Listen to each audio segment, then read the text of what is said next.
I paid for my sister's wedding, then she uninvited me. My parents scoffed. It's family only. My sister snapped. Know your place. I said nothing. But when they raised their glasses to toast, the doors burst open, revealing the gift I sent in my place. My name is Ben. I'm 32 years old, and I just did something so petty, so unbelievably over the top, that even I can't believe it. But you know what? I regret nothing. Because for the first time in my life, I finally made my family feel the humiliation they've been putting me through for years. See, I own a horse ranch. It's my pride and joy. I train competition horses, breed thoroughbreds, and teach rich kids how to ride. It pays well, better than most people think, but in my family's eyes, I might as well be a farmhand rolling around in the mud. They've always been embarrassed by me. I'll never forget last Christmas. I had come straight from work, still in my jeans and boots, smelling like hay and leather. I walked into my parents' house, carrying a bottle of whiskey for Dad and a wrapped present for my sister, Claire. The second I stepped inside, Claire wrinkled her nose.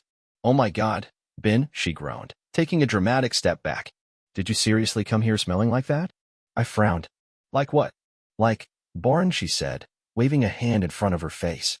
"You couldn't at least shower first?" My mom chuckled awkwardly, giving me a once-over. "Sweetheart, we have guests. Maybe next time, you can wear something a little cleaner." I looked down at myself. My clothes were worn but clean. My boots had some dust on them, big deal. But to them, I wasn't presentable. I was the family embarrassment. They'd whisper about me at gatherings. Why can't he get a real job? Why does he always look like he just wrestled a cow? And yet, when Claire needed money for her wedding, suddenly, I was useful. It started with a simple ask. "Benny," Claire had purred, linking her arm through mine during a rare family dinner. "You know I love you, right?" I tensed. Claire only said I love you when she wanted something. She continued, "So, we're a tiny bit over budget for the wedding," and I was thinking. "No," I said flatly. She gasped. "I didn't even ask yet." I crossed my arms. "You want me to pay for something, don't you?" Claire pouted. "Come on, Benny. You're doing so well with that little horse thing of yours." "Little horse thing?" Mom sighed. "Ben, don't be difficult. You know how important this day is for Claire." Dad cleared his throat. "It's family, son. We all chip in when needed." "Yeah, Ben," Claire chirped. "And since you don't have a real family of your own, it's not like you have expenses or anything." That one stung. I clenched my jaw, ready to tell them all off, but I didn't. Because, deep down, some stupid part of me still wanted their approval. So, like an idiot, I paid for it all. The venue, the catering, the designer dress Claire had to have, even their honeymoon suite. And then, when the invitations went out, mine never arrived. When I asked Claire about it, she laughed. "Oh, Benny, don't take it personally," she said, not even bothering to look up from her phone. "It's just that. Well, it's a black tie event. You know, super elegant. We didn't want anything, out of place." I stared at her. "I paid for it. And I love you for that," she sang. "But, you know, it's probably for the best. You'd hate being there anyway. All those fancy people, wearing tuxedos, it's just not really your scene, right?" Mom smirked. "It's a family-only event, honey. You understand."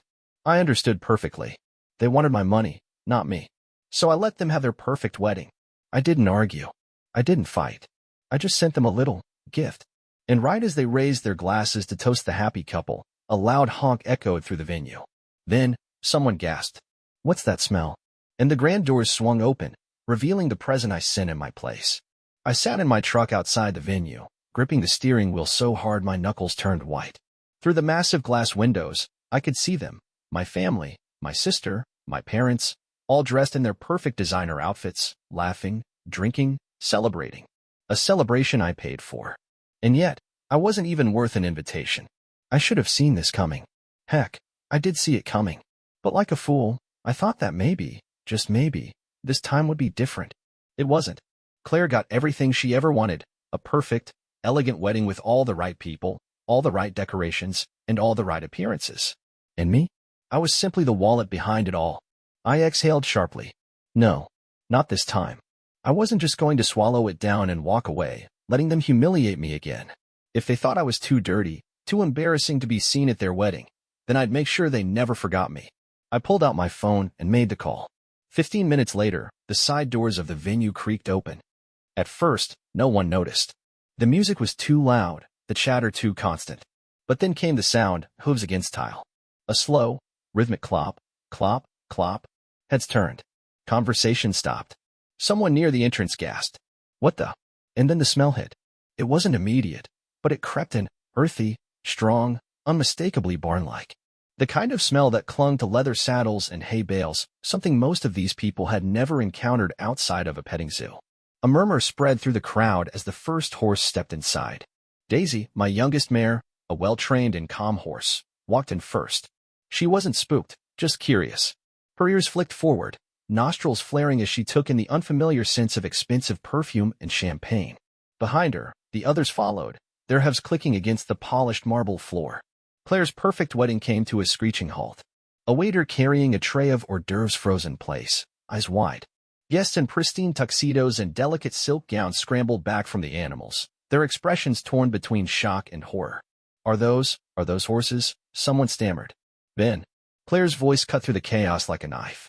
I leaned against the doorway, arms crossed, watching it all unfold. Well, I said, smirking, you did say it was a family event.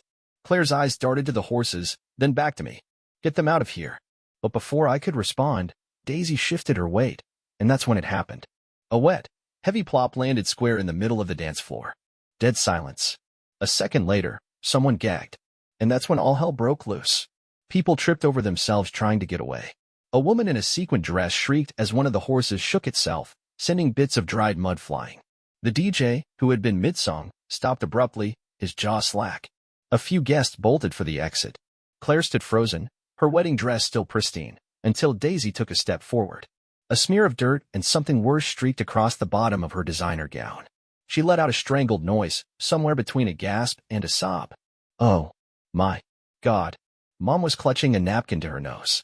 Dad's face was turning red. And Claire? Claire looked like she was about to combust. Ben, she shrieked. What did you do? I shrugged. Just bringing a little personal touch to the wedding I paid for. Claire's face twisted in rage. You're disgusting.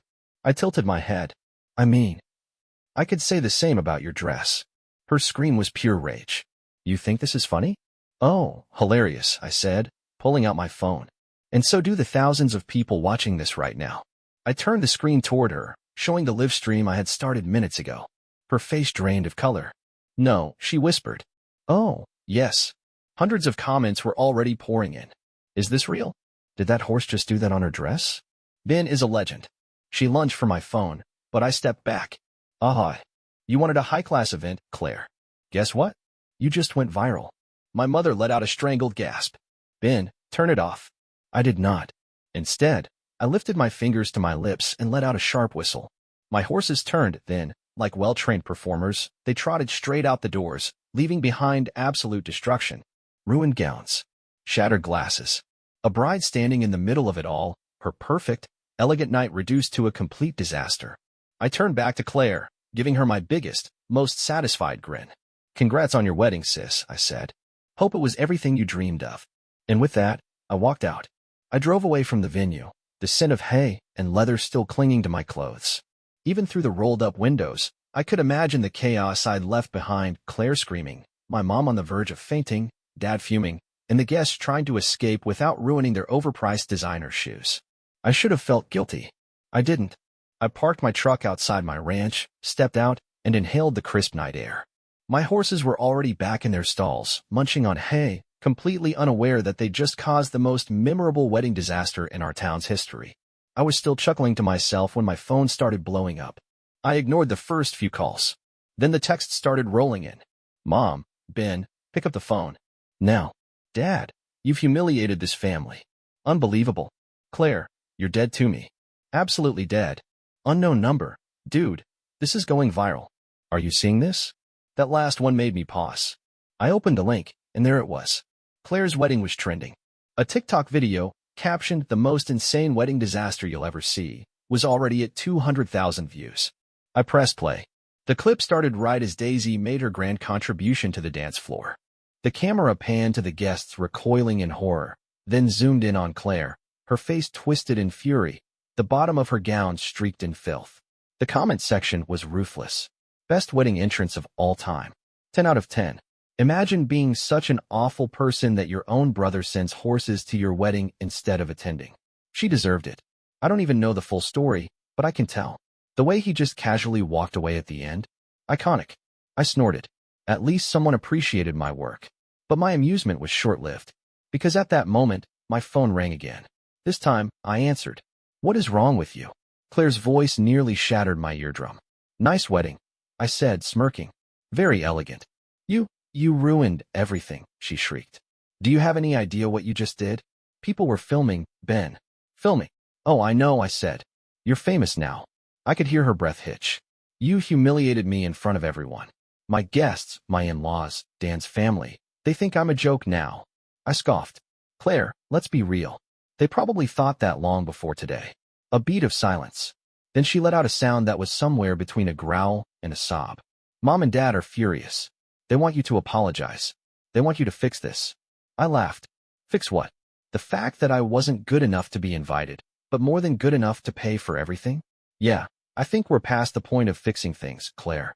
You are so selfish, she spat. You think this is about the money? It's about family.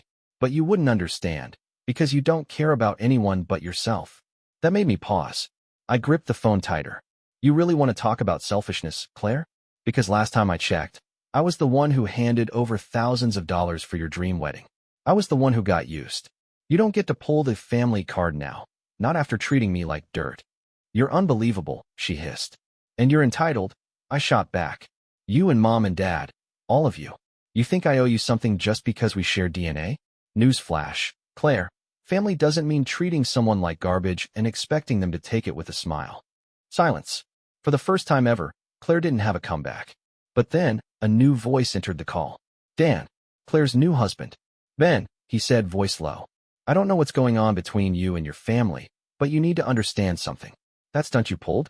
It didn't just embarrass Claire. It embarrassed me. It embarrassed my family. Oh no, I said, completely deadpan. Not your family. He exhaled sharply, clearly trying to keep his temper. This isn't funny. My parents are furious. They think Claire and her family are completely unstable now. My mother, she's already saying that maybe this marriage was a mistake. I raised an eyebrow. Well, that's awkward. Ben, Dan said, his voice tight. If you have any decency left, you'll make this right. I leaned back against my truck.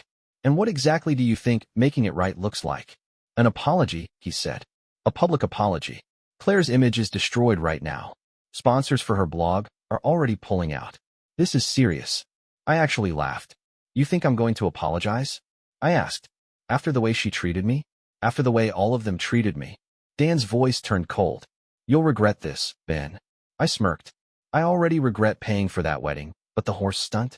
That was worth every penny. And then I hung up. For the next 2 days, my phone was a war zone. My parents tried calling nonstop. I ignored them. Claire sent me walls of texts, alternating between furious and pathetic. I can't believe you did this to me. You ruined my reputation, Ben. Mom and Dad are devastated. Fix this. Fine. You win. I hope you're happy being alone. That last one almost got to me. Almost.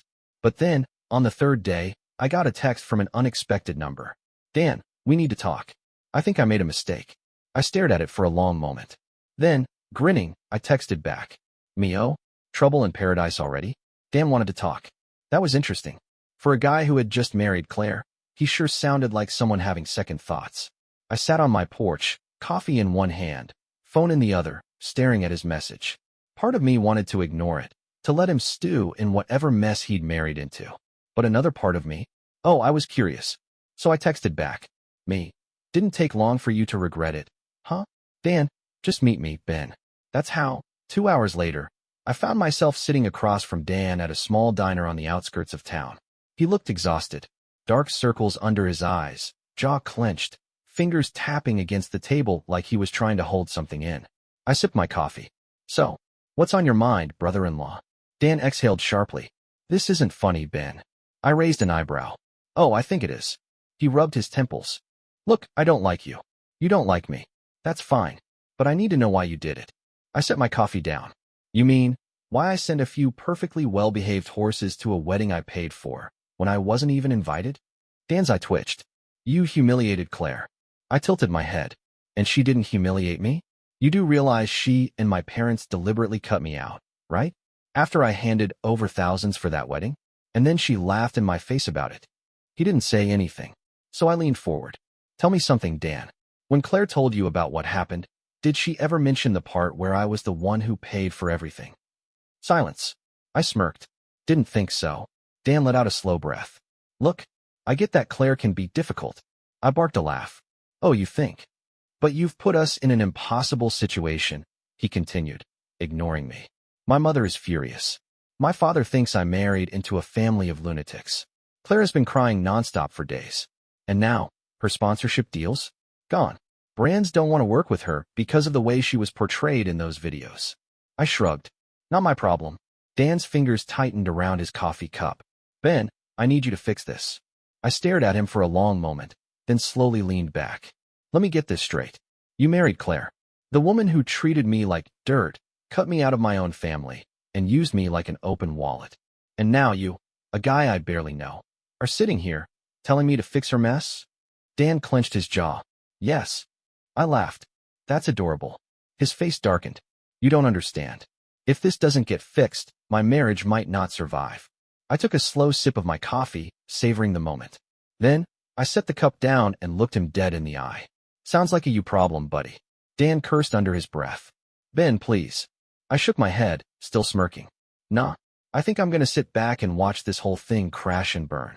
I stood up, threw a few bills on the table, and gave him a pat on the shoulder as I walked past. Good luck with Claire, I said. You're gonna need it. And then I left. For the next week, things got worse, for them, at least. Claire's social media meltdown didn't help her case. She tried to play the victim, posting long rants about how she'd been betrayed by her own family. But the internet didn't buy it. The top comment on her post? Girl, you used your own brother for money and then uninvited him? You got exactly what you deserved. Her brand deals? Gone. Her influencer status? Tanking. And the best part? Dan started liking comments that criticized her. I nearly choked on my drink when I saw it. Claire must have seen it too, because 2 days later, I got a text from my mom. Mom, Ben, your sister is devastated. You need to come over and talk. I laughed out loud. No way was I walking into that trap. But I was curious. So, just for fun, I responded. Mio? Suddenly, I'm family again. Mom, stop being childish. We need to resolve this. Yeah, that wasn't happening. But then, I got another text. From Dan. Dan, Ben. I moved out. I blinked at my screen. Oh, this just got interesting. Dan moved out. I stared at his text for a long time, my mind flipping through every possible reason. Did Claire finally push him over the edge? Was it the internet backlash? Or maybe, just maybe, he finally realized what kind of person he had married? I took a deep breath, then typed back. Me, that was fast. What happened? Dan didn't reply right away. Instead, 20 minutes later, my phone rang. I let it ring a few times before answering. If you're calling to tell me you need a place to crash, the answer is no. Dan let out a bitter laugh. I wouldn't blame you if you said that. But no, I got a hotel.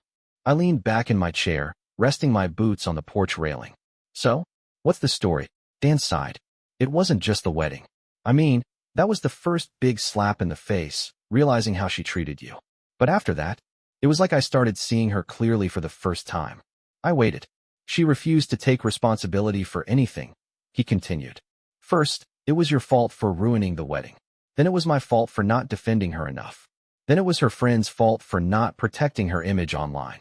Then it was the brand's fault for dropping her. I smirked. So basically, it was never Claire's fault. Exactly, Dan muttered.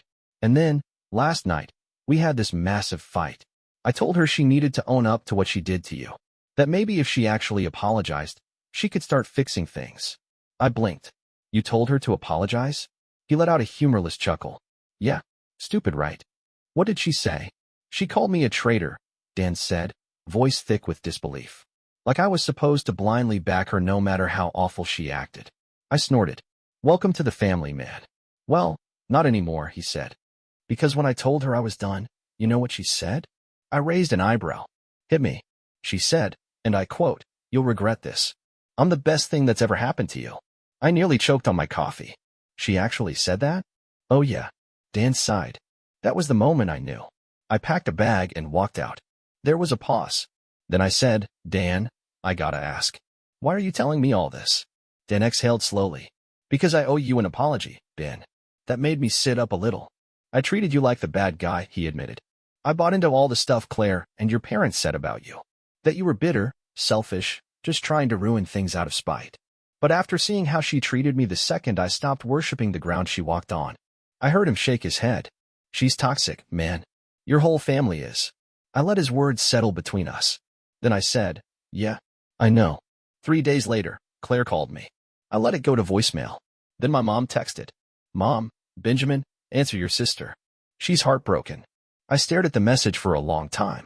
Then, finally, I replied. Me. She made her bed. Let her lie in it. I didn't hear from them after that. No more texts. No more calls. And for the first time in years, I felt free. No more guilt.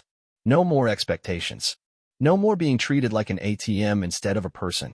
I went back to my life, my horses, my business. And it was good. But then, a month later, I got a letter in the mail. From Dan. Inside was a short note. Ben. Thanks for knocking some sense into me. Drinks on me next time you're in town. Dan. And taped to the bottom? A copy of Claire's divorce papers. I laughed so hard I nearly scared the horses.